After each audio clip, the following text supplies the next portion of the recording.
Habíamos zarpado desde el puerto de Santos, Brasil, en una noche tranquila y sin demasiadas complicaciones.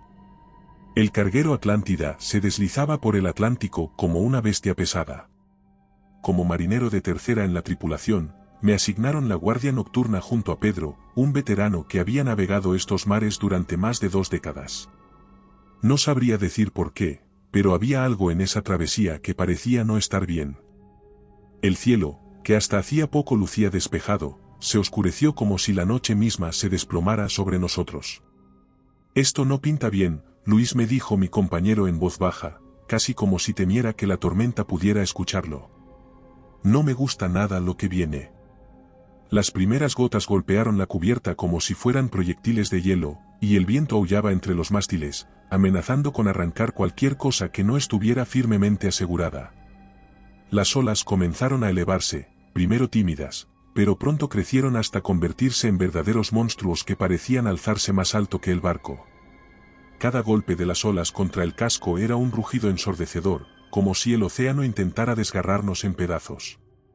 El Atlántida, a pesar de su tamaño, se balanceaba violentamente, y por momentos me pareció que íbamos a volcar.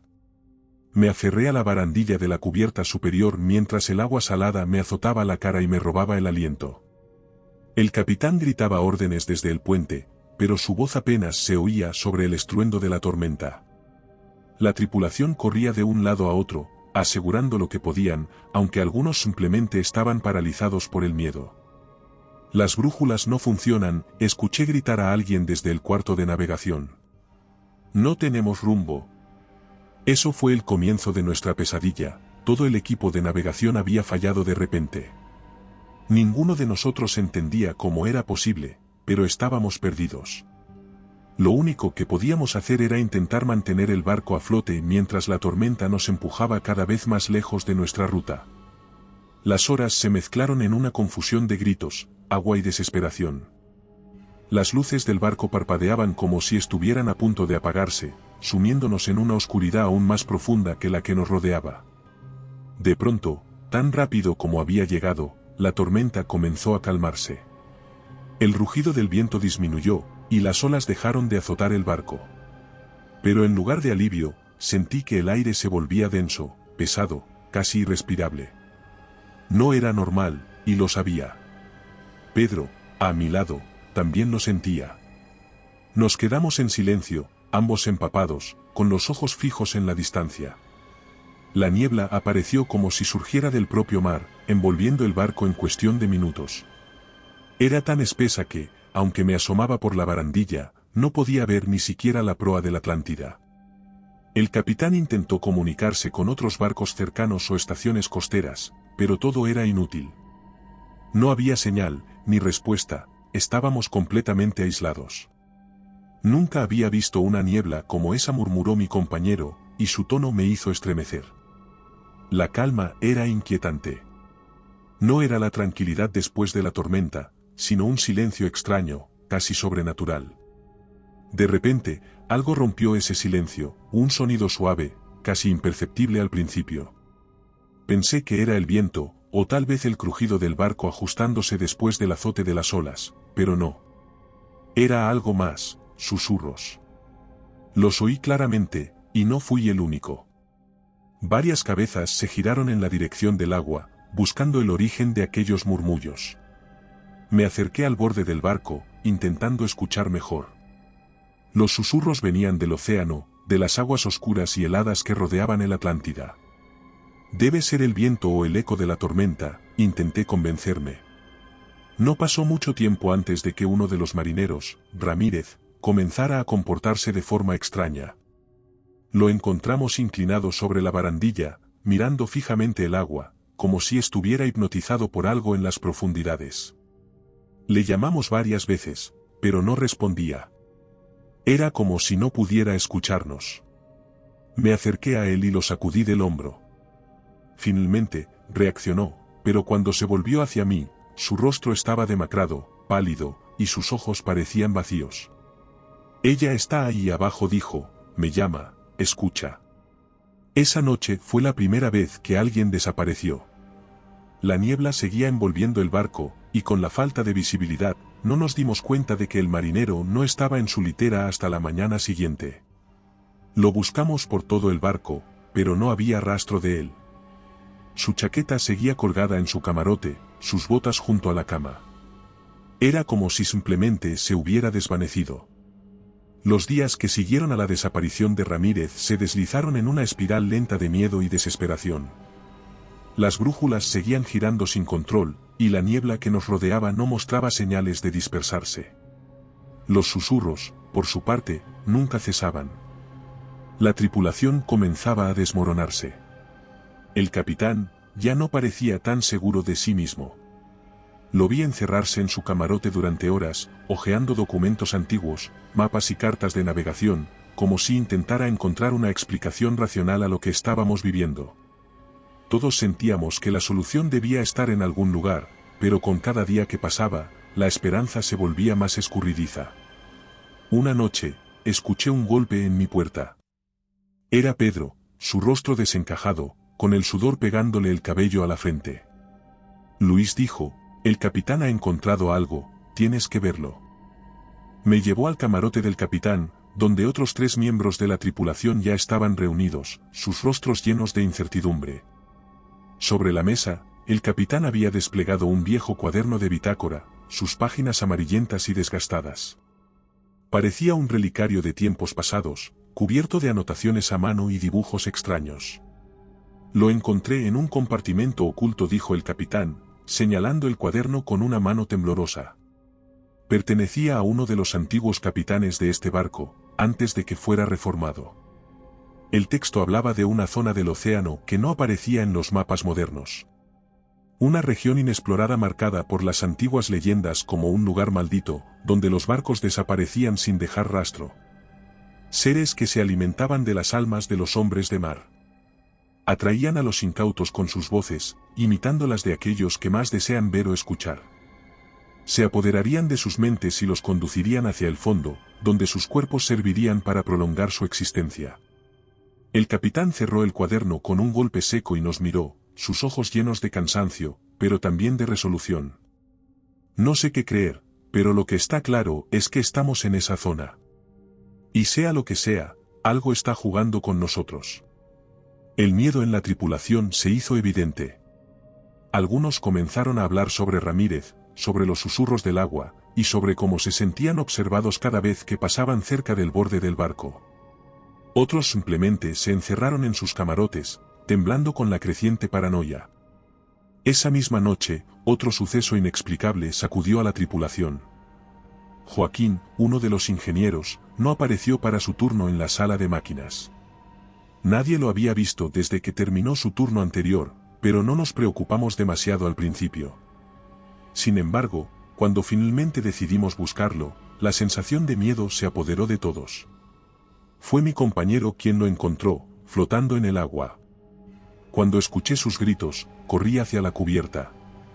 No había signos de lucha, ni heridas visibles. Parecía tranquilo, casi como si estuviera dormido, pero sabíamos que no lo estaba. Era como si algo le hubiera robado el alma y dejado su cuerpo atrás. Tras arrastrar su cuerpo de vuelta al barco, el ambiente se volvió más opresivo que nunca. Algunos marineros comenzaron a decir que veían sombras en el agua, formas oscuras que parecían moverse bajo la superficie, acechándonos. Otros, como el cocinero, se encerraban en la cocina, negándose a salir. Lo más inquietante fue cómo algunos comenzaron a cambiar. Era casi imperceptible al principio, pero luego se volvió más claro. Los ojos de algunos marineros empezaron a reflejar algo extraño, una oscuridad en sus miradas que me hacía retroceder cuando intentaban hablarme.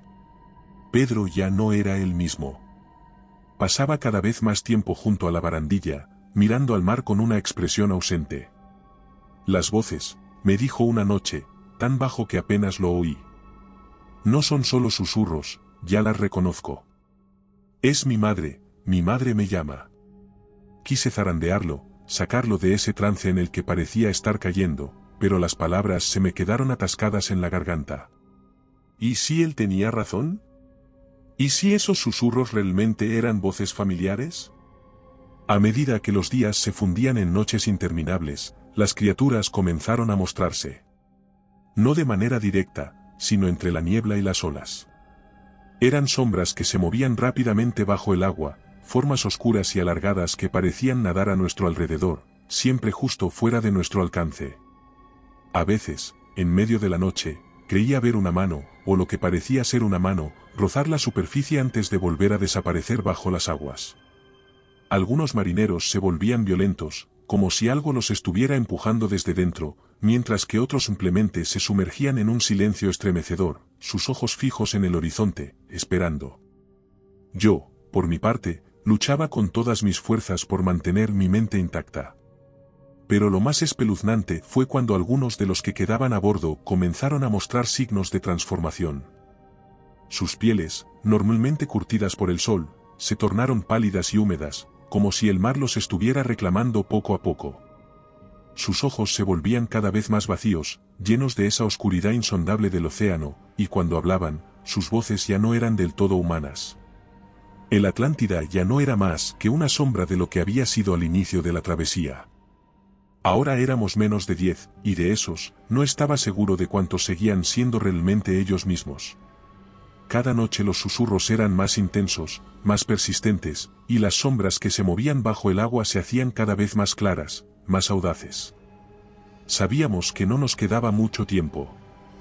El capitán, con el rostro demacrado y los ojos hundidos por el insomnio, se presentó ante nosotros con una decisión que, en cualquier otro contexto, habría sido considerada una locura. Tenemos que navegar hacia el vórtice, dijo con la voz grave. Es la única forma de detener esto, o al menos descubrir qué es lo que nos está cazando. El vórtice del que hablaba no era una leyenda ni una metáfora.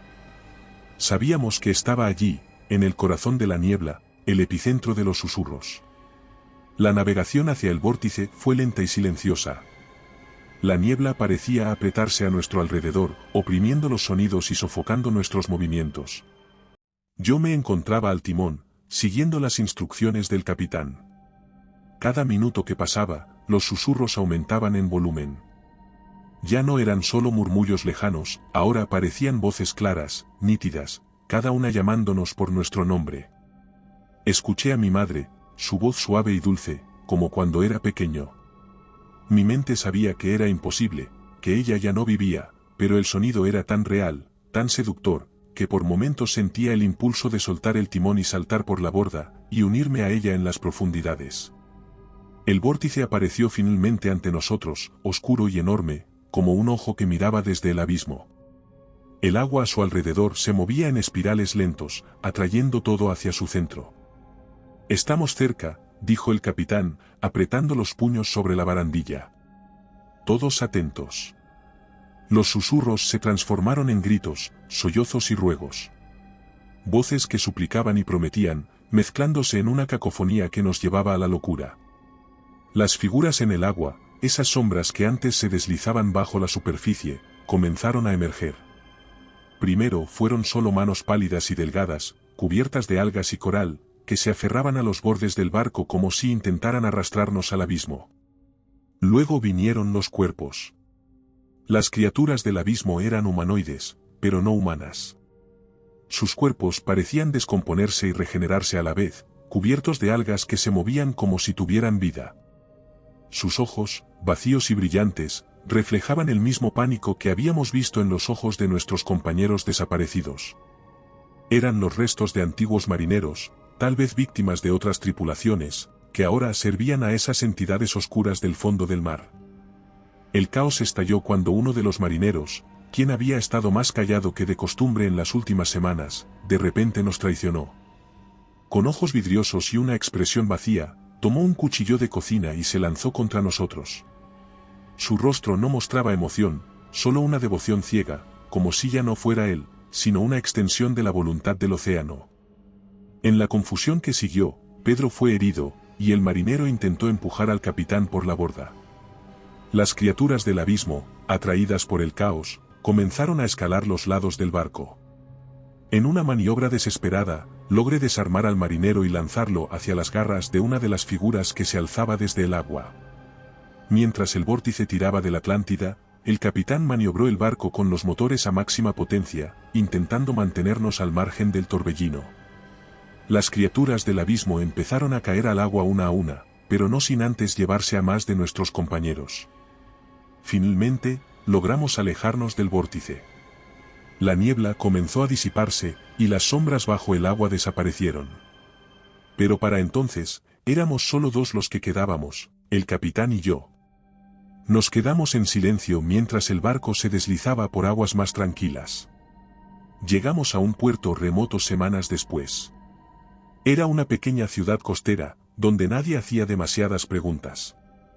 Desembarcamos, cada uno sumido en sus propios pensamientos, cargando el peso de lo que habíamos dejado atrás. Sin embargo, el alivio fue breve. Estaba sentado observando las olas romper suavemente contra el muelle, cuando lo oí de nuevo. Al principio, pensé que mi mente me estaba jugando una mala pasada. Pero entonces lo escuché otra vez, esta vez más claro. La voz de mi madre, llamándome desde algún lugar lejano. El océano se extendía ante mí, vasto e indiferente, pero yo sabía la verdad. Nunca estaría realmente libre. Los que escuchan los susurros del océano nunca pueden escapar. Y recuerda, si te ha gustado mi historia, no dudes en hacérmelo saber en la barra de comentarios, y dando like y suscribiéndote nos apoyas para poder continuar trayéndote más historias como esta. Además, puedes encontrar ahora nuestros libros en Amazon. Nos despedimos desde el terreno misterioso.